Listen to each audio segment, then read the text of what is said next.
WXYZ is a quadrilateral in which XQ and ZP are perpendicular to WY such that XQ is equal to ZP. Diagonal ZX and WY intersect each other at point O.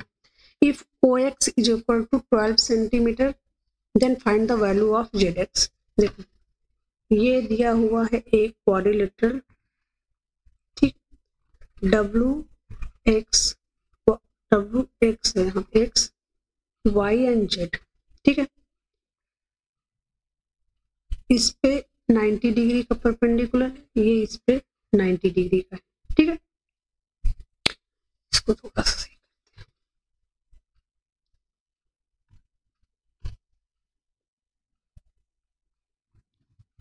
ठीक है, ये 90 degree का। अब कह रहा है कि QX, ये दोनों बराबर भी हैं। अब कह रहा है कि डायगोनल XZ और वो एक दूसरे को O पर करते हैं, ठीक है, यहाँ पे मिला हुआ है। और OX की वैल्यू क्या दी हुई है, 12 centimetre. Then find the value of ZX। पूरा देखो, ये 90 डिग्री है, ये भी 90 डिग्री है, इसका मतलब ये दोनों हो गए पैरेलल, ये दोनों पैरेलल हो गए। यहां से इसको ये ऐसे काट रहा है, इसको ऐसे काट रहा है, ये 90 डिग्री है और ये 90 डिग्री, ठीक है। और ये दोनों बराबर भी हैं।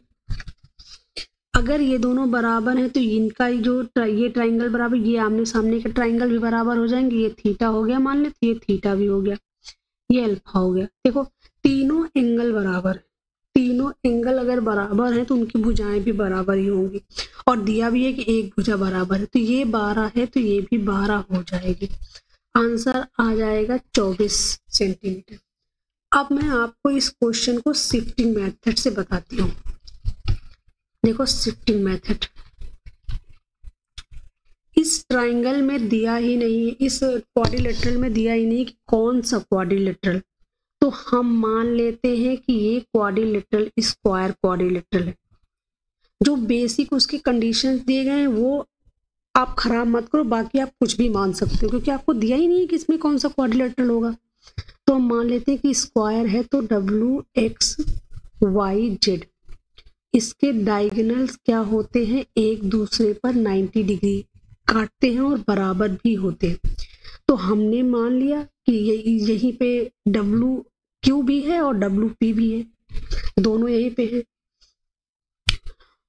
और दोनों डायगोनल O पर भी, O भी यहीं पर है क्योंकि O काटता है। तो ये 12 सेंटीमीटर अगर दिया हुआ है तो ये भी 12 सेंटीमीटर होगा क्योंकि स्क्वायर में डायगोनल एक दूसरे को बराबर भाग में काटते हैं, इक्वल काटते हैं।